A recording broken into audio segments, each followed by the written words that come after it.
एक और बात, अगर यहाँ पर आप देख सकते हैं कि इलेक्ट्रिक फील्ड कैसा है, नॉन यूनिफॉर्म है, क्योंकि मैं ये क्वांटिटीज मेरी कांस्टेंट है, तो मैं ये लिख सकता हूँ कि electric field is inversely proportional to R. तो इसका ग्राफ अगर आपको बोलेगा तो इन्वर्सली प्रोपोर्शनल का आपको ग्राफ ड्रॉ करना होगा। तो अगर आपसे ग्राफ मांगता है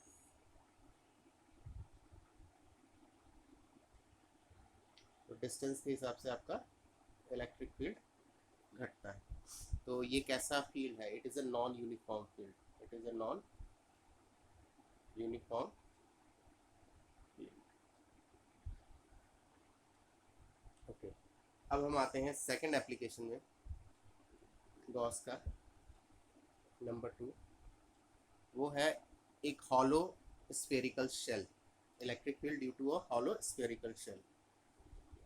तो फील्ड या electric field due to uniformly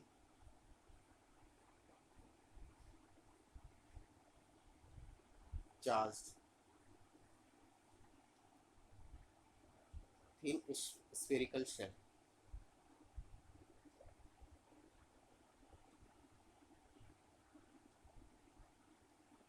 तो ये स्फेरिकल शेल का हम जो डेरिवेशन करेंगे उसमें हम 3 पॉइंट्स में इलेक्ट्रिक फील्ड निकालेंगे, क्योंकि 3 पॉइंट्स हो सकते हैं।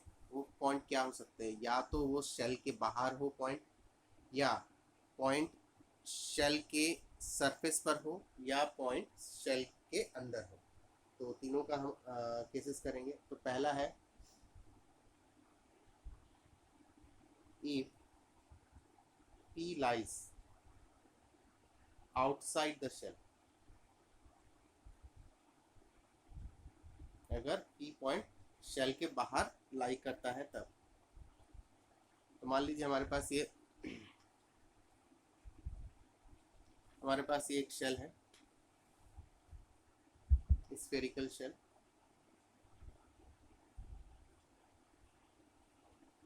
इसका रेडियस, इसका सेंटर है O और इसका रेडियस है कैपिटल R। और अगर आपने इसके ऊपर चार्ज दिया, तो ऑलरेडी मैं आपको बता चुका हूँ, आप इस चार्ज इसका अंदर दीजिएगा तो that charge will reside on the surface of this shell due to induction. तो जो चार्ज है वो सरफेस पर आ जाएंगे। अब मान लीजिए हमारे पास एक पॉइंट है P point which is lying outside the shell. तो इस शेल के बाहर की तरफ एक पॉइंट हमारा लाई कर रहा है, जो कि इस शेल के सेंटर से स्मॉल आर दूरी पर है। तो हमें इस P पॉइंट पर इलेक्ट्रिक फील्ड फाइंड आउट करना है, और ये भी शो करना है कि ये शेल जो है वो पॉइंट चार्ज की तरह बिहेव करेगा with the help of Gauss theorem. तो अगेन हमको ये चार्ज को एनक्लोज करना होगा सिमेट्रिक बॉडी के अंदर। तो इसके अक्रॉस हम एक स्फीयर के अक्रॉस एक सिमेट्रिक बॉडी स्फीयर ड्रॉ कर सकते हैं।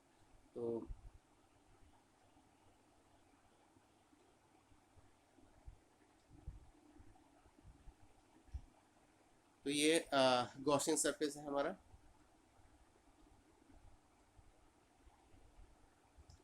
अब लेट अस से यहाँ पर हम एक इन्फिनाइटली स्मॉल एरिया कंसिडर कर लेते हैं। तो इलेक्ट्रिक फील्ड यहाँ पर इसी डायरेक्शन में है, और एरिया वेक्टर भी उसी डायरेक्शन में, मतलब दोनों के बीच में angle 0। According to Gauss theorem, तो गॉस थ्योरम का अगर हम इस्तेमाल करते हैं तो गॉस थ्योरम हमको बोलता है flux equals to loop integral of E vector dot d S vector equals to Q by epsilon naught, जहाँ पर क्यू क्या है? चार्जेस हैं ऑन द स्फेरिकल शेल। तो जैसे बोला कि इन दोनों के बीच में एंगल 0 डिग्री हो रहा है, तो यहाँ पर और ई को हम बाहर ले जा सकते हैं। यहाँ पर हमारे पास बचा क्यू बाई एप्सिलॉन नॉट। अब ये डी एस को इंटीग्रेट करिएगा, तो डी एस को इंटीग्रेट करने पर आपको क्या देगा? इसका कर्व्ड सरफेस एरिया देगा। तो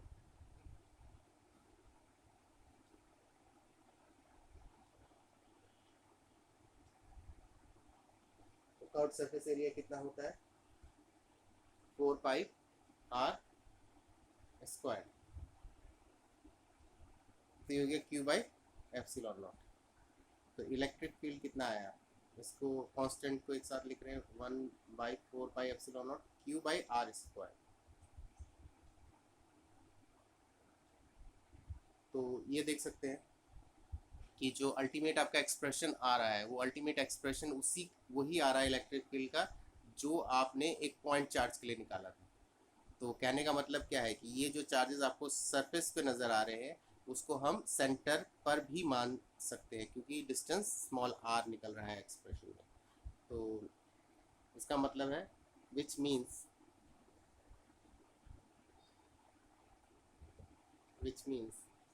a spherical shell behaves as a point charge। तो एक पॉइंट चार्ज की तरह ये बिहेव करता है। ओके तो अल्टीमेटली हमको चार्ज का फॉर्म नहीं दिया होता है, हमको सरफेस चार्ज डेंसिटी पता रहती है। तो सरफेस चार्ज डेंसिटी के हिसाब से ये एक्सप्रेशन हो जाएगा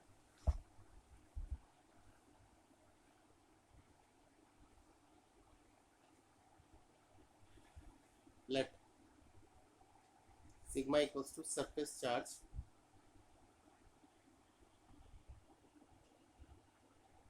डेंसिटी। तो हमारे पास सिग्मा जो है वो उसका सरफेस चार्ज डेंसिटी है और सरफेस चार्ज डेंसिटी कितना होता है, sigma equals to charge by surface area. तो यहाँ से चार्ज कितना आ गया,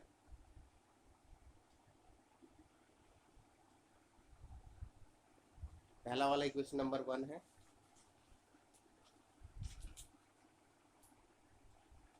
और ये वाला इक्वेशन नंबर 2 है। तो फ्रॉम इक्वेशन 1 एंड 2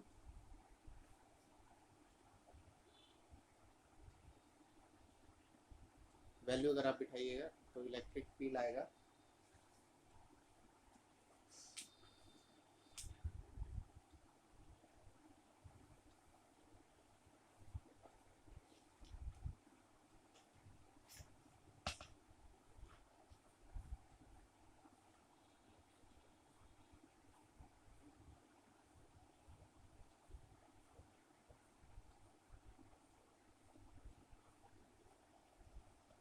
तो एक और एक्सप्रेशन है sigma by epsilon not capital R square by small R square. तो this is in terms of surface charge density.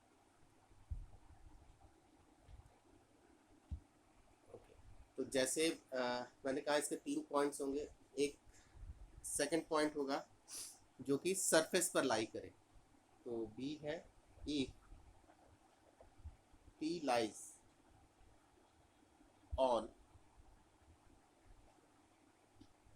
lies on the surface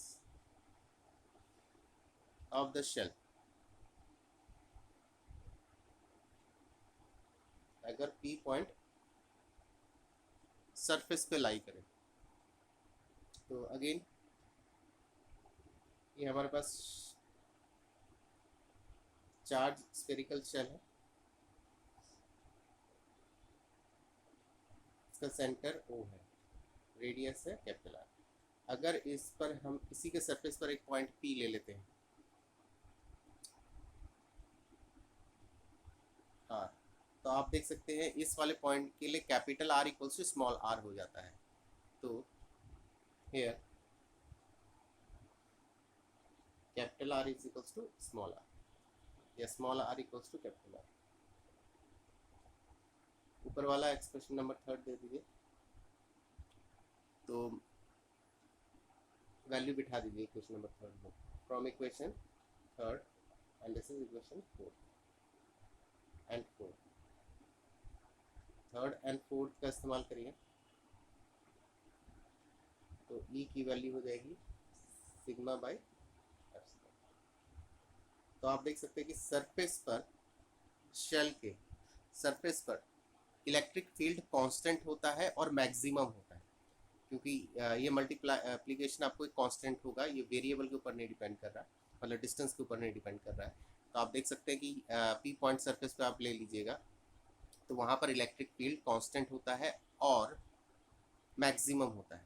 इसका आगे जाकर के आपका एक इम्पोर्टेंस आएगा जहाँ पर ये आप जानिएगा कि इलेक्ट्रिक फील्ड जो है inside the spherical shell zero होता है और पोटेंशियल कांस्टेंट होता है। तो ओके, तो ये है हमारा ऑन द सरफेस। अब हम आते हैं सी पॉइंट पर।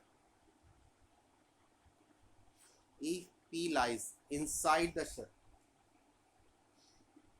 if P lies inside the shell,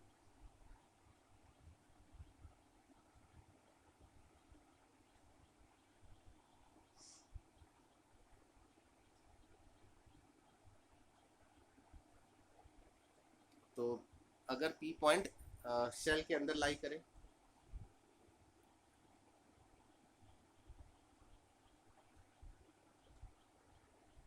ये शेल है,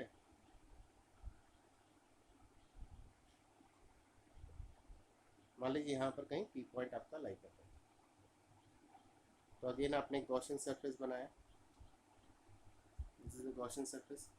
तो यहाँ पर क्या गॉसियन सरफेस कोई चार्ज एनक्लोज कर रहा है? गॉसियन सरफेस के अंदर नेट चार्ज कितना है? तो ऑब्वियस सी बात है जीरो है, क्योंकि सारे चार्जेस हमने क्या बोले कि सरफेस पर इंड्यूस हो जाते हैं। तो इस गॉसियन सरफेस के अंदर नेट चार्ज जीरो है। तो अगर नेट चार्ज जीरो है तो इसका मतलब इलेक्ट्रिक फील्ड भी स्फेरिकल शेल के अंदर जीरो मिलेगा। तो since net charge inside the shell is zero, तो therefore E is also zero। तो ये आप याद रख लीजिए कि एक शेल के अंदर हर समय इलेक्ट्रिक फील्ड जीरो होता है, क्योंकि एक प्रॉपर्टी है जिसको हम बोलते हैं इलेक्ट्रोस्टैटिक शील्डिंग प्रॉपर्टी। उसमें इसका बहुत ज़्यादा एडवांटेज होता है कि कैविटी, मेटेलिक कैविटी के अंदर आपका इलेक्ट्रिक फील्ड ज़ीरो होता है। ओके।